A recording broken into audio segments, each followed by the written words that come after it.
Myanmar की रियासत Rakhine के गांव में फ़ज़ाई हमले में 40 अफराद हलाक हो गए। गैर मुल्की खबरसां इदारे ने इमदादी कारकुन के हवाले से बताया कि अरकान आर्मी रखाइन रियासत में कंट्रोल हासिल करने के लिए फ़ौज के साथ शदीद लड़ाई में मसरूफ़ है। बुध की दोपहर 1:20 पर रामरी जजीरे पर बमबारी की। इब्तिदाई इत्तलात के मुताबिक बमबारी से 40 शहरी मारे गए और 20 जख्मी हुए। हमले के बाद 500 घर भी जलकर तबाह हो गए। इमदादी अहलकार के मुताबिक उनके पास जख्मियों को तिब्बी इमदाद देने के लिए मतलूबा अद्वियात भी दस्तियाब नहीं। खबरसां इदारे के मुताबिक हुकूमती मौक़िफ़ जानने की कोशिश की गई, ताहम कॉल्स का जवाब नहीं दिया गया।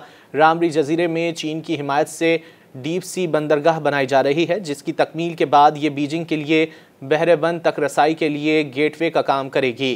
खित्ते में बेअमनी की वजह से तामीराती काम रुक गया है। नवंबर में अक़वाम मुत्तहिदा के डेवलपमेंट प्रोग्राम ने खबरदार किया था कि लड़ाई के बायस तिजारती सरगर्मियों और ज़रई पैदावार में कमी से रखाइन रियासत कहत की तरफ बढ़ रही है।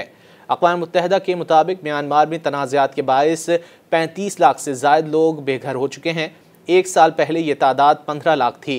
अक़वाम मुत्तहिदा के इंसानी हमदर्दी के इदारे OCHA ने कहा कि आइंदा साल का आउटलुक तशवीशनाक है और मुल्क की 1/3 से ज़्यादा आबादी को इमदाद की ज़रूरत होगी। मज़ीद न्यूज़ अपडेट्स और डिजिटल स्टोरीज के लिए सब्सक्राइब करें डॉन न्यूज़ पाकिस्तान।